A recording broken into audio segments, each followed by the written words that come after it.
தமிழ்நாடு முழுவதும் சட்டப்பேரவை தேர்தல் விறுவிறுப்பாக நடைபெற்று வரும் நிலையில் செங்கற்பட்டில் நடைபெற்று வரும் வாக்குப்பதிவு குறித்து எமது செய்தியாளர் பிரவீன்குமார் தரும் கூடுதல் தகவல்களை கேட்கலாம்.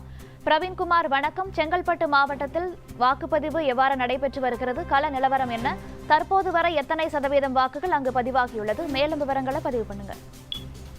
நிச்சயமாக செங்கல்பட்டு மாவட்டம் சட்டமன்ற தொகுதியை பொறுத்தவரை 6 தொகுதிகள் உள்ளன.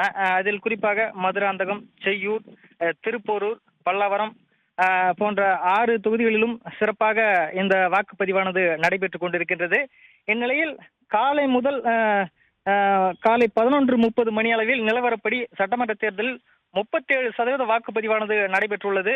மேலும் வாக்காளர்கள் நீண்ட வரிசையில் காத்து கொண்டிருந்தும் மிகவும் ஆர்வமுடன் வாக்களிக்க சென்றுள்ளனர்.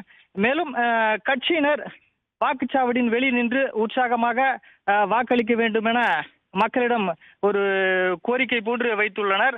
மேலும் புதிதாக திருமணமானவர்கள் கோகுல் நந்தினி, தண்டரை புதுச்சேரி பகுதியைச் சேர்ந்த கோகுல் நந்தினி என்பவர்கள் இந்த திருமணமான உடனே ஜனநாயக கடமையை ஆற்ற வேண்டும் என்று மாலையுடன் வந்து அந்த வாக்குச்சாவடியில் வாக்களித்தது அனைவர் கவனத்தையும் ஈர்த்தது. இது மேலும் அவர்கள் ஜனநாயக கடமையை ஆற்றியதும் இதுபோல் நீங்களும் ஜனநாயக கடமை ஆற்ற வேண்டும் என்பதை அனைவருக்கும் ஒரு உதாரணமாக அவர்கள் திகழ்ந்தனர்.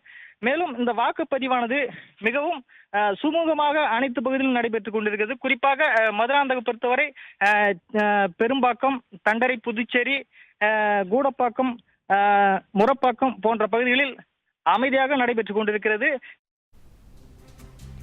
விவரங்களுக்கு நன்றி பிரவீன்குமார்.